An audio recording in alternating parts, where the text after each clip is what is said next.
fun. I never talk behind a lectern. What a treat. This will be entertaining. If I can talk. Yeah, who knew I didn't have to actually say anything. I could just show off my wardrobe and... Applause.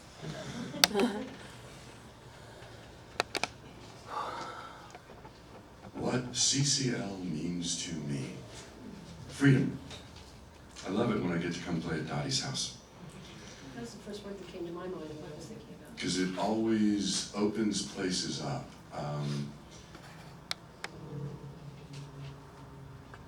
A surprisingly long time ago, I thought I was accidentally growing up. Never intended to, don't really plan to. I did grow up in my 20s, I didn't like it much. But I thought I was, and I noticed I was getting image conscious and presence conscious and whatever it is that I'm about conscious. In the Midwest, the word would have been stuffy. I was getting a little bit rigid. And so to challenge that rigid, I had a young friend who'd been putting various colors in her hair. And I decided I should look like a clown for 4 or 6 weeks, however long the dye held up. And so I colored my beard purple just to break my ego. Now, it worked weirdly in that I got done expecting to look like a clown to me and to be ridiculous and to cope with looking ridiculous for a month or 6 weeks, however long it stayed. And instead I got done and I looked in the mirror and I went, whoa, I like this. I like this a lot. And one of the things I've gotten to notice is that without my realizing it, as I had passed, well past 40s, I got invisible to everybody 30 and under. Yeah. Hadn't really picked up on it until I did my beard purple, and all of a sudden I was visible again, and they talked to me. And I talked to them. Purple came along, it wasn't my fault, it took over. And I've gradually surrendered to it, but I can't tell you, for the engineer, son of an engineer from Kansas, stepping outside the official men's shoe wardrobe, brown, black, tennis, right? That's the official men's shoe wardrobe, or brown, black, now it would be athletic, choose your sport. I was going to order myself a pair, I found a place online, I was going to order myself a pair of black shoes because they looked nice. Recognized that the site said that that the shoes were made to order. So as I was going to order them, I went to their Facebook page to see if they had a coupon, because that's who I am. And I saw probably women's shoes, I don't remember, in purple. And I wrote them immediately, thinking, made to order. Could I have this style in that color? And they wrote back to say, you can have any style you'd like in that leather for as long as we have it. So I ordered 2 pair. I have this pair and a pair of penny loafers, which seemed terrifying. And then I got them, and they were absolutely beautiful, and that kind of meant I should probably wear them. And that was really terrifying. I really had lived for most of my life black, brown, athletic. And here were these outrageous, noticeable, remarkable, pick-onable shoes. And so I came smack up against a part of me that had a picture of who I am and who I'm allowed to be, and how big or small I'm supposed to be, and how big or small I'm not supposed to be. I've had the most fun getting ready for this talk, because up until now, this instant, I didn't know what I was going to say before this. Right. And now I have no idea where we're going next, except that it's been fascinating to watch it be a moving target. And one of the pieces that struck me as I was sitting there was, oh God, I could have printed out Marianne Williamson's talk and hidden behind that. Where she has a thing that's a Marianne Williamson quote from Return to Love that's attributed to Nelson Mandela. Right. And it's very cute. If you internet research it, you'll find Nelson Mandela making the statement that, nope, I didn't say that, but I'm really honored that anybody thought I did. Yeah. And Marianne Williamson saying, yes, I did say that, and I'm really honored that anybody thought Nelson did. And then a whole argument full of people saying that they're wrong, and it really is from a Nelson Mandela speech. God bless the internet. But in the opening of that, she says, our biggest fear is not that we're, and I'm going to paraphrase because I do not have it memorized, but our biggest fear is not our fear that we're not enough. Our biggest fear is that we are huge. What is it? Powerful beyond measure. Thank you so much. It's not our Powerful darkness. beyond measure. Breathe, please, everybody. Big breath. So, y'all have to find it funny, those of you that have appreciated my shoes, and I'm going to assume that every comment has been sincere as opposed to a didn't borrow. No. Because it's Dottie's house, you know, we don't do that. But those of you who've appreciated these shoes, first off, how odd that the main conversation today is men's shoes. But those of you that have appreciated these shoes, you've got to find it hysterical that I was terrified to wear them when I first got them. Terrified. Actually, I wore the penny loafers first because they're a little less fancy.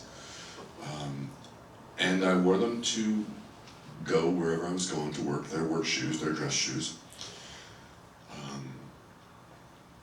And immediately got feedback and comments. And the ones I thought that were the most hysterical were people that, when I do sessions at East West, most of my work I do by phone. I was lucky enough to have a client be stationed at McMurdo Station on Antarctica. And so I convinced her to let us do a session together, and that was my 7th continent. I've now done sessions with people by phone from all 7 continents on the world. It was a big school. I loved that. And it was a really good session, and she loved it. She bragged about it, but which I also love. But the sessions I do in person at East West, I do them in a room that's about 4 times the size of this lectern, maybe 6 times, but not very big. And what I found fascinating was here were these terrifyingly overstated shoes on me, and there I was in this little tiny room with people for 55, 60 minutes, and at the end of an hour, sometimes they would go, oh my gosh, you've got purple shoes. Here I thought they were this glaring statement beyond what I could allow to stand up to. And a chunk of the time, they didn't even show up at all. Everybody breathe, please. Deep breath, let it out. That was interesting.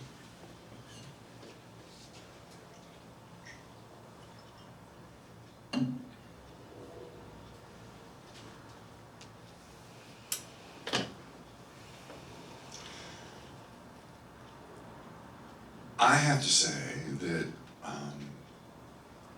an interesting event in my life that I didn't understand when I did it was that when I declared my major at the university that I went to,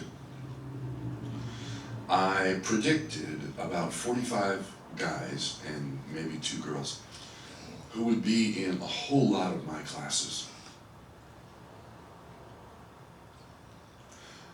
And I have to say that as I ran into them consistently in my engineering classes, and the reason I predicted them was they declared the same major, so there we all were, repetitively, I found them, sorry for any of y'all that are fond of engineers, I apologize, I found them odd.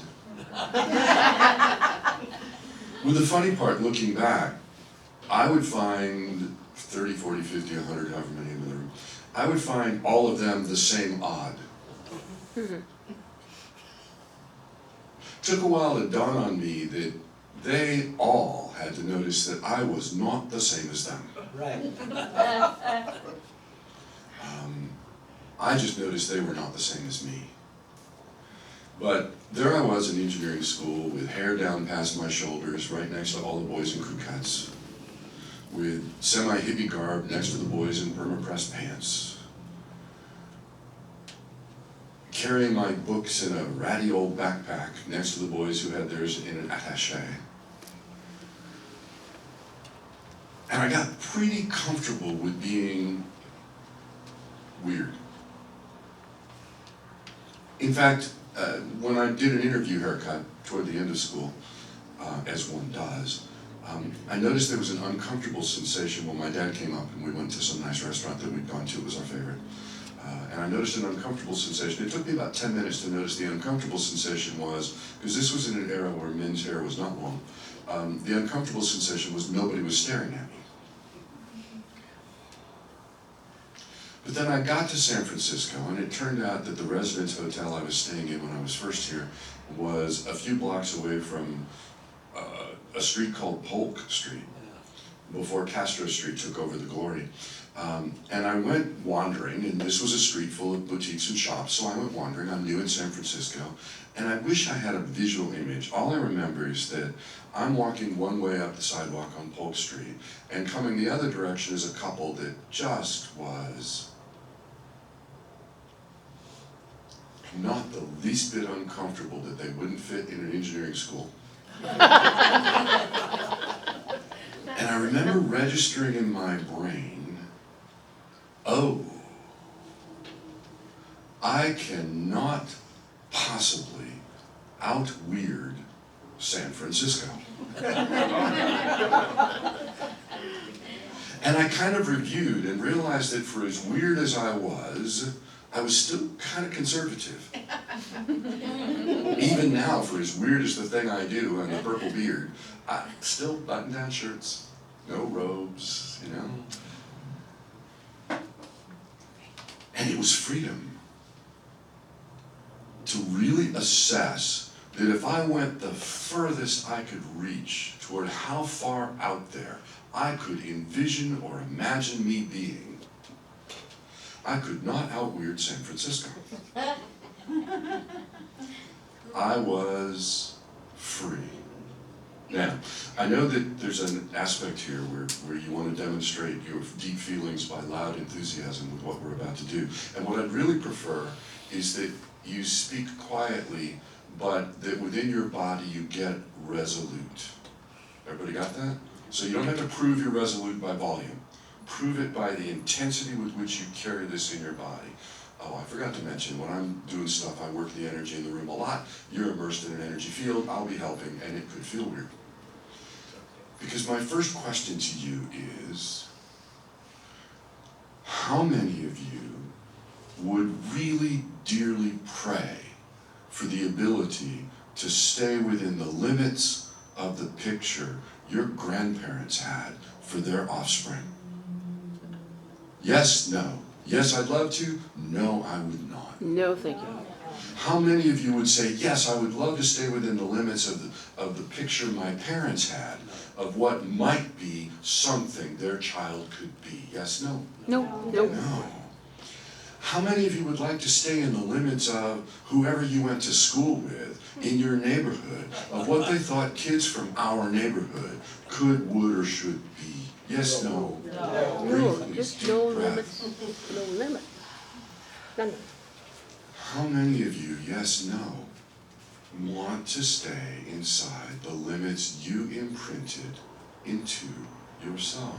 Definitely not. So can you think of ways where you might have made decisions to stay small to be polite? Yeah. That you might have made those decisions. Yes, I have. Can you think of places where, oh, let's say, any of y'all have ever been around a delightfully, authentically inspirational 3-year-old? Can you imagine there could have been moments when you were 3 where from the responses around you, you might have made the decision of, I need to keep me smaller for survival or to make them happy? No. No. Nope, nope. You might have made those decisions, not asking if you want to keep them. Yeah. Can you imagine that you might have made decisions like that at 3 of I'm too much, I gotta dial it back.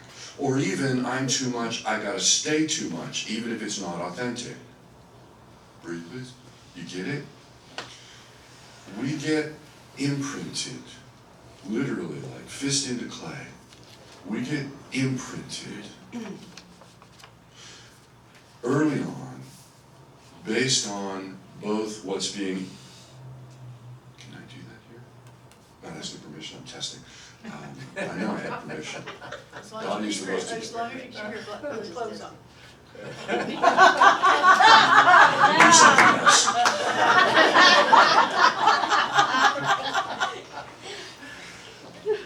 Cool. Yeah, we are gonna do that. What I'd like you to do is, I'm gonna ask you to do something very counterintuitive for y'all. Because what I want you to do is, those of you that have studied control of your energy, either through martial arts, meditation, or depression, it's the three biggies. I want you to like let go for the next 6 minutes, maybe 6.5, just to give you some margin. Okay, and go ahead and ride along with this, just because it'll be entertaining, and I'll make the promise to you that I will put you back at least where you were when we started. Yeah, at least. Okay, cool. So just let go. I prefer you keep your eyes open, because that's part of the experiment. Because this is a little experiment. It's not testing your ability; it's testing mine. To keep my clothes on. Cool. So. Relax, let go, ride along. And some of you are going to hear like loud arguments in your head. Just ignore them and ride along. It's just an experience and an experiment.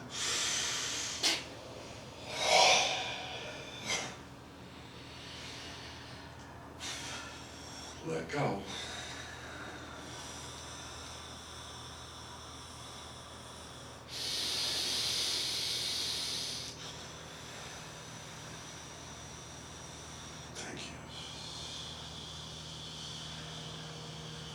Got it. Stay with me. Keep your eyes open. Cool. We're going to call that change 1. All I want you to do is notice anything you notice that changed. Light levels in the room, whether or not I'm interesting or boring, how it feels to be in a room full of people, whether or not you're sensitive to that, crispness of colors. Just check them out. Okay, got it? Now, here's what I'd like you to do. I'd like you to pick any one of your top 5 favorite worries. It doesn't have to be your best one, just any one of your top 5 favorite worries. Oh, and if somebody doesn't have any, the person next to you can loan them. But pick any one of your top 5 favorite worries, and I'd like you to worry it, please. All I want you to notice is what goes on when you worry. Do you get the pressure between your eyebrows? Do you get the twist in your gut? Do you get the pressure at the base of your skull? Do you get the tightness in your throat? Do you get the whole body collapse? And how hard was it for you to get there? Okay, got it? Great, thanks. Okay, everybody log that? How you feel it, how hard was it to get there? Got it? Fabulous, thanks. Now, just sort of for a sorbet, we called it sherbet in Kansas. Just for a little mental sorbet, what I'd like you to do is we're going to clear your mind. All I want you to do is picture butterflies flying through a rainbow.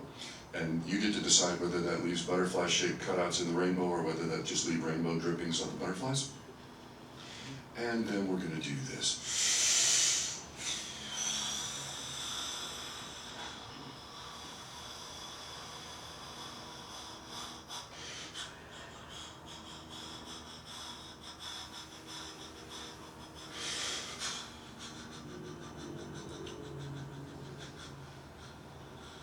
Oh, I'm going to cheat. How fun.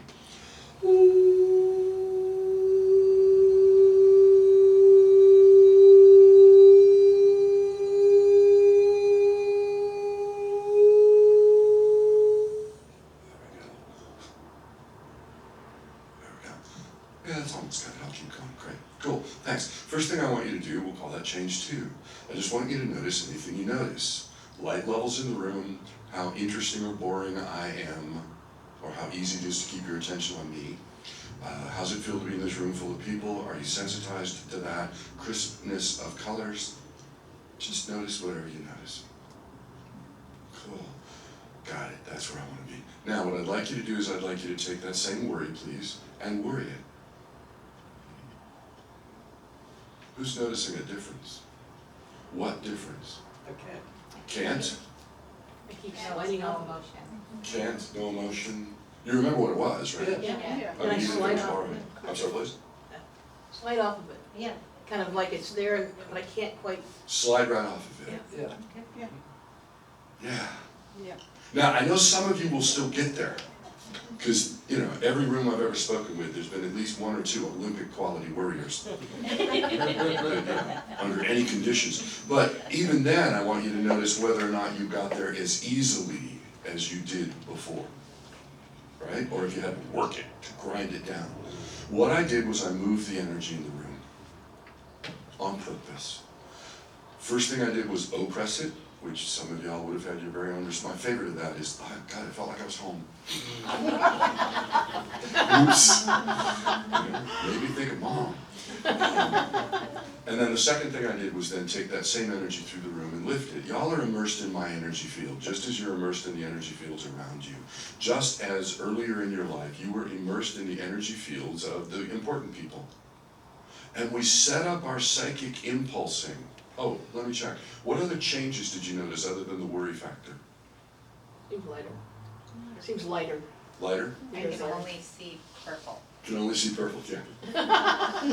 How many of y'all are, if you look around at the colors in the room, how many of y'all notice the colors in the room are particularly bright right now? Okay. Or as if I somehow cleaned your eyes or cleaned the air and outlines are more stark. Yeah. All I did was shift the energy in the room. We are inside the energy fields of the important people when we're little, and we shape ourselves to them. We imprint our energy field. Well, the fun part being is that if we go after everything in us, mental, emotional, spiritual, physical, is all the same. It's all four. The same way that this shirt has a visual aspect, it has a tactile aspect. If I was a kid trying to sneak out of my house at night, it would have a tensile strength climbing out of my window. All of that the same time, all the same shirt, right? Different aspects.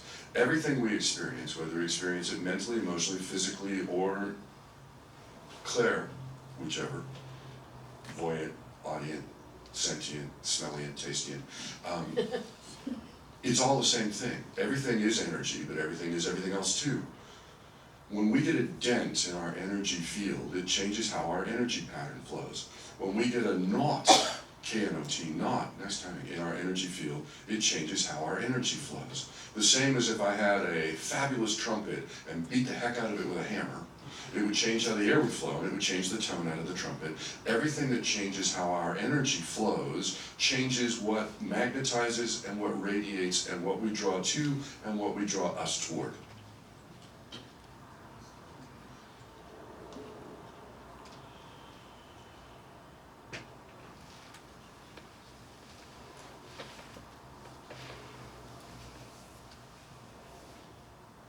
This is not, well, by definition, this is a real world.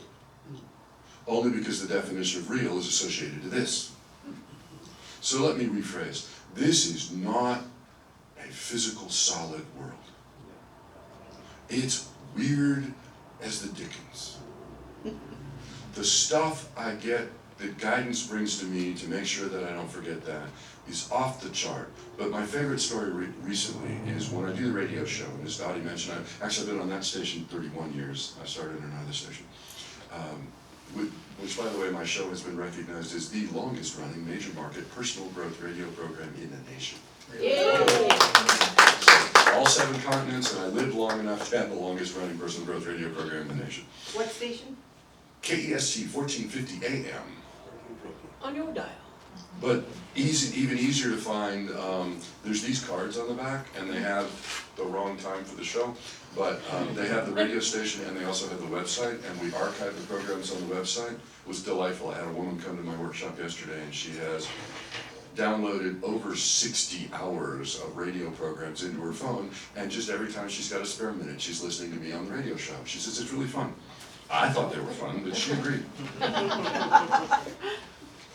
One out of every one. And the shows on the radio show downloads on the website are free. You do have to register for the website. We don't buy, seal, sell, or give away your information. There's not even any financial stuff. It's just to keep the jerks from crashing us as often. Because there are jerks, and that's apparently their fun, and it's not my fun, so I'll let them crash somebody else's thing. But, so each time I do the show, at the half-hour break, I teach the live beam meditation, which is also printed on these cards.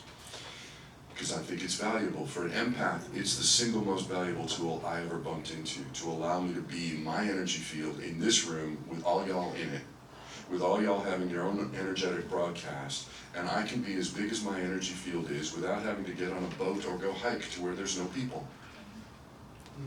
Yeah. Now, the side effect that some of you will really get is when I really built this live being practice in myself and I got it, people stopped telling me their miseries and sad stories in the grocery line. That's worth it. They just hang out there and don't say anything, or if we engage on light stuff. Yeah, it was like, whoa, I didn't know that that was a thing till it wasn't anymore. Anyway, so in the radio show, when I teach the meditation, and so, by the way, the show is now at 6 to 7 a.m., you can correct the cards, but at 6:30, Mondays and Wednesdays, we've got however many thousands of people that are tuned into the show are all meditating together for 2 minutes and 45 seconds. So between 6:30 and 6:35 a.m. Mondays and Wednesdays, I don't care whether you listen to the show, just dial into that meditative state, join us. Does that mean you have to get up at that time? Oh, hell no. Good. Oh, goodness. Goodness, no. Yeah. Just, roll over and dial in. So when I teach the meditation, a part of it is we build an energy beam so that we're connected from the center of the earth to source, so we're plugged in, and we light that up until we glow, and we let our energetic field glow out through everyone and everything around us. And so there's just a phrase at the end of it of let that glow out through everything around you, floors, chairs, walls, ceilings, people, and to put in what's called a state break, I said baby ducks one morning, and I liked it, so I kept it. So regularly, it's like, glow through everyone and everything around you, floors, chairs, walls, ceilings, people, baby ducks. And I teach that you can move into that live being state every time you would have otherwise been practicing whatever you practiced when you waited, which mine used to be annoyed, watching for, watching if they were being efficient, seeing how they could have been not making me wait. That was my old waiting practice. Now I do this live being meditation every time I